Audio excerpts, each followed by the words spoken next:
Debora Patta is in Johannesburg, South Africa with more. Deborah, I want to ask you, what's next for Amina now that she's been freed from Boko Haram? Well, the first thing today is that she was reunited with her mother. You can imagine that was an incredibly emotional reunion. She was taken back to Chibok village, and all the villagers came out to set their eyes on what is literally the first girl to be found since they were stolen over 2 years ago. And it was a pretty emotional reunion. Her mother suffered extreme trauma since she was kidnapped and in fact tried to kill herself shortly after. What we also know is that she's being debriefed by the Nigerian military. This could be the most valuable information as to where the other Chibok girls are being held, and Amina Ali could hold those clues. And what about the man who's claiming to be her husband? Do we know anything more about him?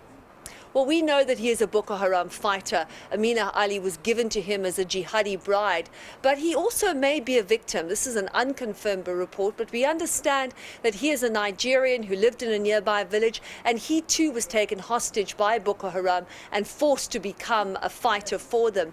They had a child, and this is a very familiar story. Amina Ali, who is now only 19, she's 17 when she was kidnapped, has a 4-month-old baby girl, Sophia, and she's obviously going to have to undergo a lot of counseling in this regard as well. It's a story we see over and over again. Girls stolen, taken off, sold as jihadi brides. They're freed, they come back with babies, and often, very sadly, are stigmatized by the community as spoiled goods. Yeah, it's so unfortunate how that happens in the culture there and the stigma that's attached to it.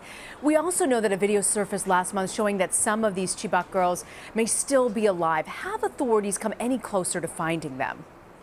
Yes, 2 years after these girls were stolen, that proof of life video emerged. And no, the government has not come any closer to finding them. The Nigerian military has not come any closer to find them.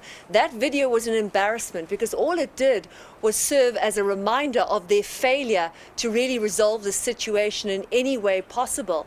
And now what you see happening is the Nigerian military try to claim responsibility for finding young Amina Ali today. But in fact, they did not find her. It was a local defense task group from Chibok, and they happened to stumble over her in the woods. She was collecting firewood and was there with her 4-month-old baby.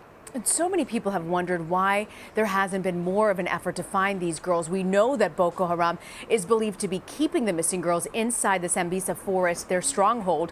But what is really preventing them, Deborah, preventing officials from conducting a more direct rescue attempt and going deep into that forest to get them? Well, Rena, that's a very good question, and one a lot of people are asking. There have been a lot of raised eyebrows over the failure of the government and the military to really do anything significant to rescue these girls. They claim that the forest is too dense. They're worried that if they launched a full-scale attack, Boko Haram would maybe just kill the girls, or that they would inadvertently shoot them in the fire that would break out. But at the same time, they really haven't done much to try and rescue them in any way at all. It's been over 2 years. When Goodluck Jonathan was president, it took him a year before he even went to Chibok to visit the families of the kidnapped girls. And the new President Buhari seems to be having his hands tied in this regard as well. He pledged in his campaign that he would find the Chibok girls. One girl in over 2 years. That's a poor show. One girl in over 2 years. It's so disheartening, Deborah. Our Debora Patta in Johannesburg, South Africa. Deborah, thank you so much.